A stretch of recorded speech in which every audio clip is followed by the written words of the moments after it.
Welcome to my 2021 unofficial Strange Loop conference presentation. My name is Connor, and I'm going to be presenting my talk, Functional versus Array Programming.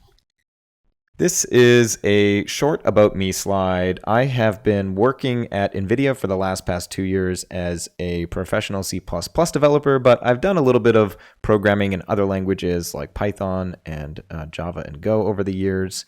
When I was at Amazon, there was a functional programming study group that met weekly at lunchtimes, which is my first exposure to Haskell, and I fell in love with Haskell at that point in time. But then later on, since I've been at NVIDIA, I have fallen in love with APL, which is now my favorite programming language. I joined YouTube and created a YouTube channel back in 2017 and joined Twitter in 2018. And since COVID started, I have created the Programming Languages Virtual Meetup, where we have been working through multiple different textbooks. The first one was the Structure and Interpretation of Computer Programs. The second that we're just wrapping up now is Category Theory for Programmers. And I have also started 2 podcasts, ADSP the podcast and Arraycast, which is a programming podcast that focuses on array languages. So if you're interested in any of that stuff, the links will be in the description down below. So one other thing to note is the bias that I'm coming to this talk with. These are my 5 top favorite programming languages, or I guess 6 if you include the fact that I can't decide between whether I like Racket or Elixir better. So in order, these are APL, Haskell, Clojure, Racket / Elixir, and then C++. And today we are going to be comparing specifically a couple functional programming languages versus a couple array languages. So on the left here are some examples of functional programming languages: Haskell, Elm, OCaml, Clojure, Elixir, Racket, F#, and Scala. And here are some array languages on the right: APL, J, BQN, and then KX is a company that sells the KDB Plus database and Q language. Links also for a bunch of these will be down in the description down below if you want to check them out. So in today's presentation, we're going to primarily contrast these 2 paradigms by looking at a LeetCode problem, which is one of my favorite ways to compare programming languages. So the problem that we're going to be looking at is a problem that was in a recent competitive programming contest entitled Max Difference Between Increasing Elements. And the problem states, given a 0-indexed integer array nums of size n, find the maximum difference between 2 elements nums I and nums j, aka we want the difference between nums j minus nums I such that 0 is less than or equal to I, is less than j, is less than n, and that nums I is less than nums j. So that's a little bit of a mouthful, but we'll look at a couple examples and it'll be very clear what we're doing once we've looked at those examples. And it also says, return the maximum difference. If no such I and j exists, return -1. So 3 examples that we're going to look at are the following. So the first one is when we have a 4-element array consisting of the values 7, 1, 5, and 4. If we perform the problem, the output is going to be 4, and that's because the greatest difference meeting all the right criteria of the problem is the difference between the second element 1 and the third element 5. The key thing that we want to do is subtract an element on the left from an element on the right. So technically the greatest difference is 7 minus 1, but 7 is to the left of 1, so that's not a valid combination of 2 numbers. But 1 is on the left of 5, and meeting those criteria, 4 is going to be our answer. So if we look at another example, 9, 4, 3, and 2, unfortunately, we can't actually find 2 values where the one on the left is less than the one on the right. So for this one, we're just going to return -1. And for our third example with the list 1, 5, 2, and 10, the greatest difference is going to be 9 because the numbers 1 and 10 satisfy our criteria. 1 is on the left of 10, and it is the largest difference. So how are we going to go about solving this problem? The first approach that we're going to take is an imperative approach, and we're going to look at 2 solutions in C++ and Python just because I believe the majority of developers out in the world think about programming this way. So if we take our first example, 7, 1, 5, and 4, there's basically 2 things we need to keep track of as we're looping through this list. Those 2 things are the minimum so far and the result that we're going to return at the end of the day. And we want to initialize our minimum so far to be the maximum integer. And so what we're going to do now is we're going to loop through the elements in our list. We're going to start at our first element, and then we're going to set our min so far to be the minimum of our current value and the element that we're looking at. So 7 is less than the maximum integer, so we're going to reset minimum so far to be 7. And then we're going to check if our element that we're currently at is less than the minimum so far, then we're going to set result to be the difference. 7 is not less than 7, so we won't be doing that here. Then we move to our second element. Once again, we set our minimum so far to be equal to the minimum of the current value and our minimum so far. And 1 is less than 7, so we're going to reset min so far to be 1. And then we're going to do the same check. Is our current element less than the minimum so far? It is not. 1 is not less than 1, so we don't do anything to result. We move on to our next element, 5. We do our reset of our minimum so far. 1 is less than 5, so it stays at 1. But in this case, our current element is greater than 5. Our current element is greater than 1, which is the minimum so far. So we're going to do 5 minus 1 to set a result to be equal to 4, and we're good to go. Then we move to our final example, or final element in the array. We reset minimum so far to be the same value that it currently is because 1 is less than 4. And then we check, is our current element greater than our minimum so far? It is. And so we are going to take the difference, which is 4 minus 1, which is 3. But that is not greater than 4, which is our current result. So even though we're going to perform a maximum of 4 and 3, we're still going to end up with 4. So our answer at the end of the day, solving this problem, is 4. So what does this look like in C++ code? It's a bit overwhelming in my opinion, considering that what we're doing is pretty simple. But we're initializing two integers, result and min so far, just as we showed on the previous slide, result to -1 and min so far to the maximum value that an int 32 can assume, which is roughly 2 billion. And then we are using a range-based for loop to loop through each of the elements in our list nums, resetting min so far, and then checking, is our current element greater than min so far? If so, set the result to be the maximum of our result that we have at the moment, and then the difference between our element and min so far. And then at the end of this range-based for loop, we just return our result. And we can look at this exact same thing in Python. This might be a little bit easier for people to digest because there's less braces, a little bit less noise. And to actually walk through this, we're going to change the variable names to be a lot more concise, which in my opinion actually makes this a lot more readable.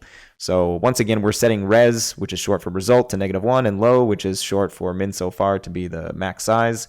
And then we're looping through each element in nums and doing the exact same thing we did before, resetting low to be the minimum of our current low and our current element. And then if our element is greater than our low, then we reset res to be the max of our current value of res and the difference. So pretty straightforward to solve this imperatively. Now, how would we solve this more functionally in a sort of functional paradigm kind of style? What we're going to do here is the exact same thing, but we are going to use sort of functions or algorithms in order to solve this. So in order to keep track of our minimum that we've seen so far, there's actually an algorithm to do this in functional languages called a scan. Specifically, this is a min scan. So a scan is a generic algorithm that can take any binary operation. So that's an operation that takes 2 arguments, minimum satisfying that, of course.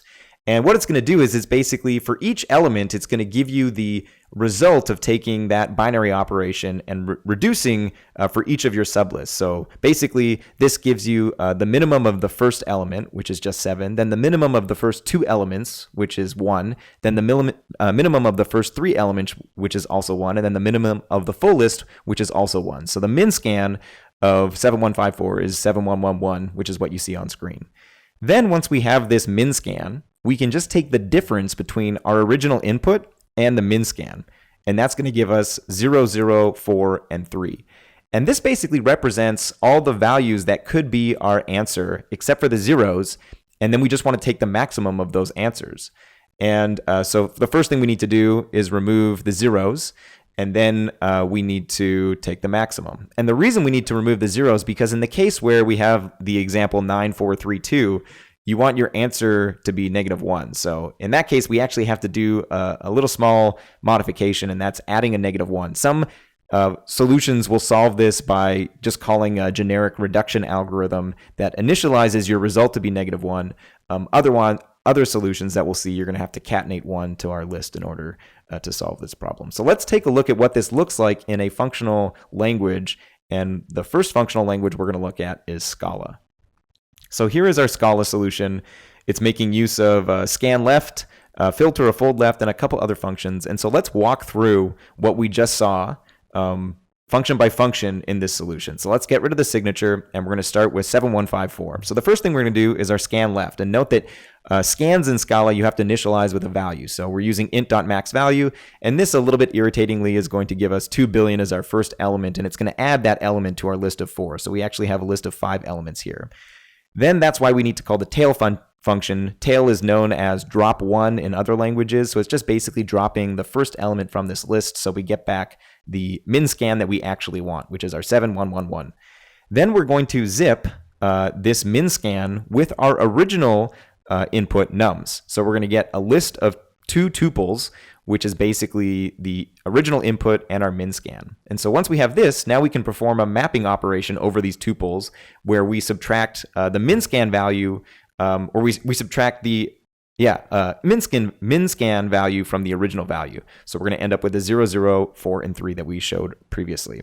Once we do this, we do a simple filter operation to get rid of the zeros, and then we do a fold left reduction using max. And as I mentioned, this one takes an initial value of -1, so we don't actually need to do a separate operation for that. The fold left can take care of this here. So this is pretty nice in my opinion.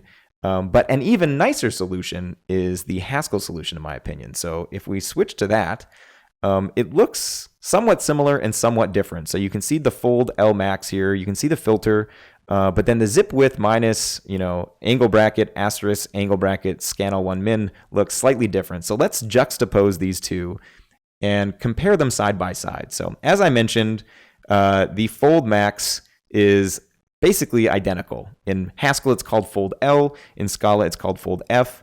But they both can take an initial value of -1, and you're just passing the binary operation max to both of them. So very, very similar across these two languages. Filter also looks very similar.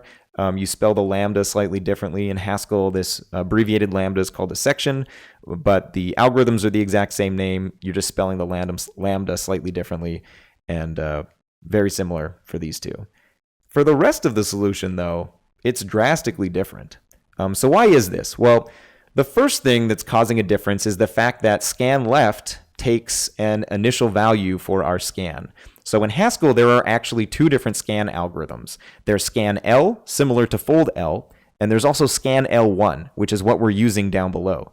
Scan L1 doesn't take an initial value, whereas scan L does take an initial value. So scan left is actually the equivalent of Haskell scan L. So if we pretend that Scala has a scan left 1, which is equivalent to the scan L1 that Haskell is using below, we can actually drop the int max value and then also drop the tail because we don't need to drop the first element of our resulting scan. So if we do this, it looks somewhat more similar. So we've dropped the int dot max value and we've dropped the tail, but we still have a lot more going on in the Scala solution. And so what is causing this difference? The difference that makes the Haskell solution shorter and, in my opinion, much more elegant is this S combinator sitting right here. So at this point, we're going to go on a digression to talk about combinatory logic and combinator birds, which is my favorite topic at the moment. If you follow me on Twitter, you will probably be tired of how much I tweet about combinatory logic, combinator birds, and then APL as well, which we'll get to later. But I tweet all the time, APL, combinatory logic, SK combinators. Here's some Haskell code mentioning combinators as well. This is a combinator in APL. And then I also tweet a bunch about birds, which are the names that Raymond Smullyan gave to the combinators from combinatory logic. So what am I all up in arms about and so excited about? The bird names, as I mentioned, come from a book by Raymond Smullyan, Tamaka Mockingbird. And these combinators that the birds are named after come from a textbook and a couple papers prior to this. But the seminal text was Combinatory Logic, which came out in 1958. The Tamaka Mockingbird came out in 1985. I find it very curious that these are basically the 5 and 8s reversed. So I'm not sure if that was intentional on Raymond Smullyan's part, but I wouldn't be surprised if it was. But leading up until the 1958 paper, there were two other papers. In 1924, on the building blocks of mathematical logic, this is when Moses Schamfinkel introduced basically what would become combinatory logic. And then 5 years later, in 1929, Haskell Curry published a paper, An Analysis of Logical Substitution, which would lead up to his seminal text that he published with Robert Fays on combinatory logic. We're also going to look at two other papers that happened after the 1958 combinatory logic textbook. One from Ken Iverson, which introduces what were originally called phrasal forms and then went on to be called trains, which are just two different names for combinators. And then we're going to briefly look at a 2018 paper that's going to highlight sort of the different syntax of how you sort of spell combinators, which make it a little bit easier to read, in my opinion. So in 1924, this paper, I believe, was published in German. I don't speak German, so I found a translation of this paper in the Frege, From Frege to Gödel collection of papers book. You can see here that Schamfinkel's in the middle in 1924 on the building blocks of mathematical logic. This is the text that initially introduced the I, C, T, Z, and S combinators. Note that C would be renamed to K later on, but yeah, I, K, and S, all introduced by Schamfinkel. In 1929, Haskell Curry would basically rediscover combinatory logic and what Schamfinkel had done in 1924, but gives credit to Schamfinkel and once again is sort of introducing these combinators. Here we can see I, B, C1, C2, and W. And then skip all the way to 1989, and here's a paper called Phrasal Forms by Ken Iverson, the creator of APL and the J language. And you can see here, if we zoom into discussion of hook and fork, it says that in combinatory logic, one of the most useful primitive combinators is designated by S, which is even referencing the Schamfinkel 1924 paper. And it goes on to talk about how you can spell S in APL. Note that APL actually wouldn't get the tacit version of trains until 2014, 15 years later after this paper was published. So initially, combinators and trains showed up in J, which is basically the derivative language of APL that Ken worked on with Roger Huey after he stopped working on APL. So APL was worked on basically from the early 60s up until 1989/90, at which point Roger Huey and Ken Iverson started working on the J language, which some people refer to as APL 2.0. And the last but not least, we're going to look at the 2018 paper, which is called Combinatory Logic from Philosophy and Mathematics to Computer Science. And in this paper, it just shows the SKI, B, and C combinators with a very nice spelling, in my opinion. So what does the S combinator actually mean? So here, it shows S, X, Y, Z is equal to X, Z, parenthesized, Y, Z. And what this means is you can think of X and Y as functions. X is a binary function. It takes two arguments. And Y is a unary function. It takes a single argument. And you pass the argument Z to Y, and you evaluate that because of the parentheses. So Y being a unary function that takes Z as an argument. And then you take the result of the evaluation of YZ along with the initial argument Z and pass those two arguments to X. And that's what the S combinator is. It is basically just a pattern of composition. That is what all combinators are, composition patterns. And we're not going to get into the other combinators. In the future, I will give a full either 40, 60, or 90-minute talk all about combinatory logic and combinators. But for the purposes of this talk, all we need to know is the S combinator. So that is the end of this digression. Let's hop back to our Haskell versus Scala code. And once again, the difference between the Haskell and the Scala code when it comes to the scanleft1 zip map versus what we have at the bottom is this S combinator. So first of all, let's sort of look at what is the unary function, what is the Y of our X, Y, and Z that we just saw in the 2018 paper. And this is the scanl1 min. So scanl1 min, or scanleft1 min for the Scala solution, is a function that takes a single argument, a list of numbers. Our binary function, the X, is our zip width minus in the Haskell solution, and the zip map, which basically there's no zip width in Haskell, or sorry, in Scala, but if we do zip map the way we've spelt it here, we can basically get the same thing. And then when we compose this in Haskell with our S combinator, we don't even need to mention nums. So note in the Scala solution, we have to mention nums twice because we do not basically have the S combinator. But in Haskell, we can just insert the S combinator in between our binary function and our unary function, and poof, we get that composition pattern that we want, because the S combinator is exactly what we want. We basically want to pass our original list to a min scan, and then take the difference between our original input and that min scan, and then we're good to go. So this is absolutely beautiful in my opinion. It's why Haskell is my second favorite language. Combinators and combinatory logic, once you understand it and you understand the composition patterns, can lead to just extremely elegant point-free code. And with that, we are going to finally look at our APL solution. So if we slide this up to the top and put the APL underneath, this is our magnificent, beautiful APL solution. If you're not an APL programmer, you're probably thinking, wow, this looks absolutely unreadable. I assert that as long as you can read the APL glyphs, it is just as readable as the Haskell solution, if not even more, due to the expressivity of the single glyphs and how the reductions and scans have symmetry using the two different slashes, and the min and the max are, vertically symmetric, that one's just the flipped version of the other. But enough said about that. Let's sort of compare the two. So we're going to start on the right. Our min scan is these two characters right here. So the scan is sort of the backslash, and then the minimum is the glyph that looks like sort of something that would say take the lowest. After that, we have the equivalent of our zip width minus. That's a single character, the minus sign here. So given two sort of arguments, one on the left, one on the right, it is going to subtract the two lists from each other because this is an array language. And then we're going to go to filter. So remove all of these zeros. You can spell that with without zero. We'll come back to the little selfie looking emoji Unicode symbol in a bit. But basically the way this reads is without zero. So it just removes any zeros from your list.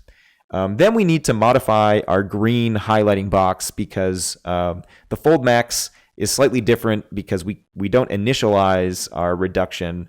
We have to catenate the -1 to our list. So this is catenate 1 in APL, which is the equivalent of sort of initializing our reduction at the top.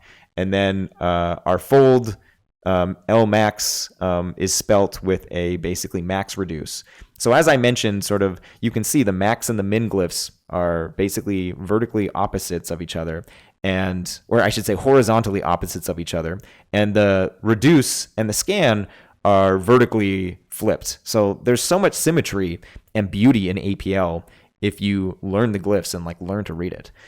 But now we come to the S combinator. Where is the S combinator? Well, the three juxtaposed functions, the right tack, which is what the sideways looking T, that is known as identity. It's called same in APL, but it is just the identity function. You pass something in, you get back what you passed in.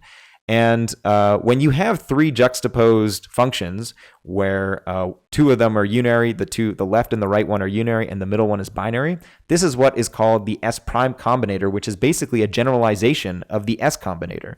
So anytime you fix the first unary function to be identity or same in APL, that is the equivalent of the S combinator. So basically, S combinator takes two functions, a binary function and a unary function. The S prime combinator takes three functions, two unary functions and a binary function. And when you fix one of those unary functions to identity, you get the S combinator. So basically, they're the same thing. The S prime combinator is more expressive than the S combinator, and you can express the S combinator in terms of the S prime combinator. And I said I'd come back to this little selfie-looking Unicode glyph.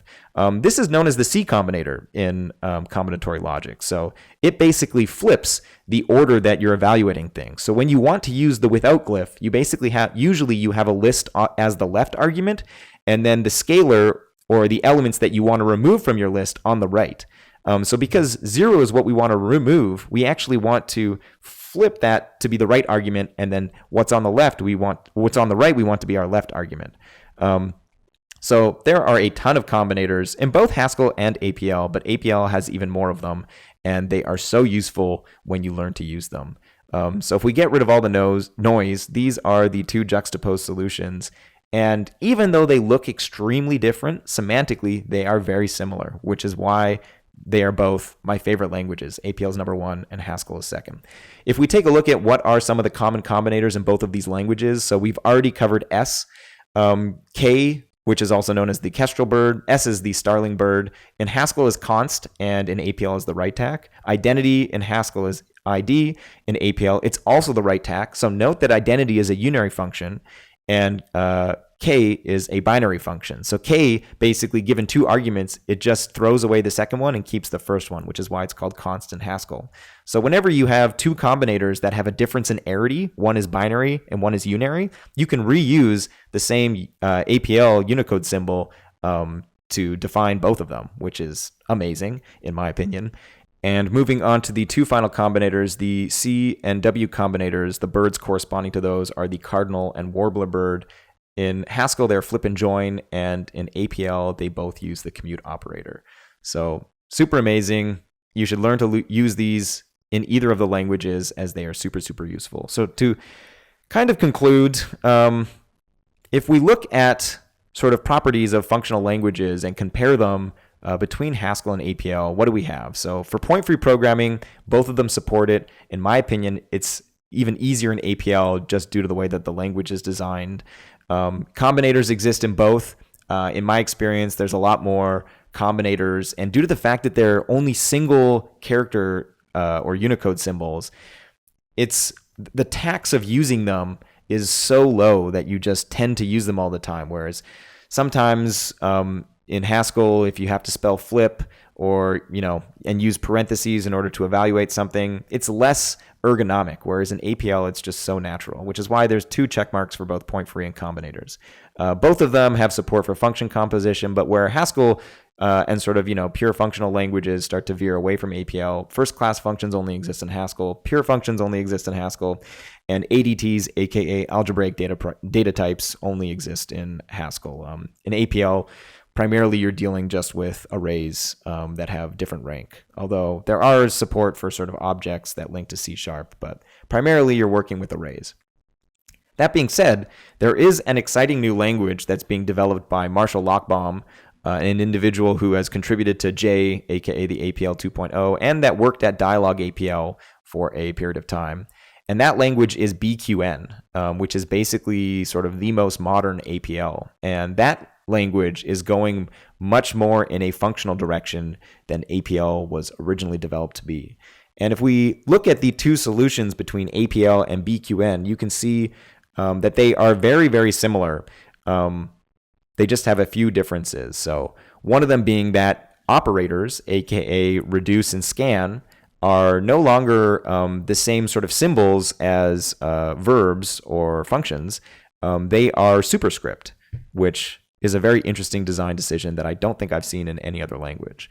And on top of that, you spell without slightly differently, but this is actually easier to express this way in BQN than it is in APL due to some limitations.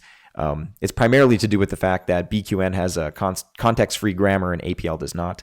But yes, BQN, it's a very exciting language that I'm going to have on my radar. I'll have a link in the description down below if you want to check it out, as well as links to APL and the other languages.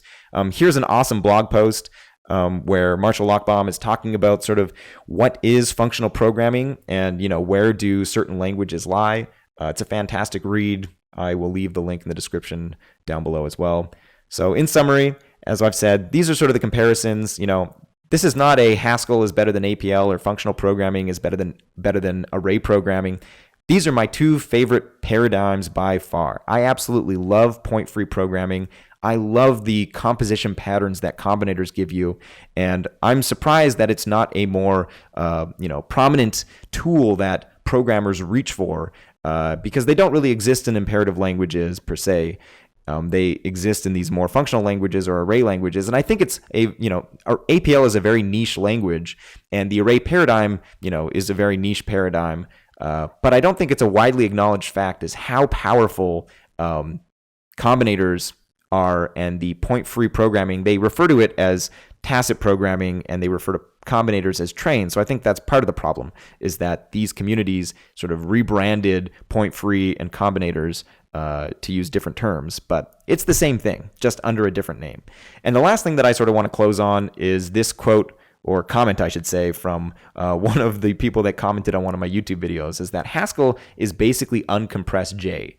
And you can read J as APL because J is just a different version of APL. It's APL 2.0. And I responded, there's a lot of truth to this statement.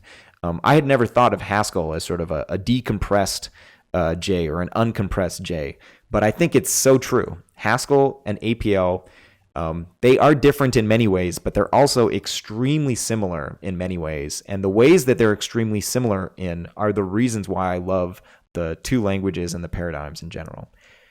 That is all for this talk. I hope you enjoyed. I hope you learned something. If you have questions, I believe this is going to be premiering on Saturday, October 2nd, so you can ask them in the live chat.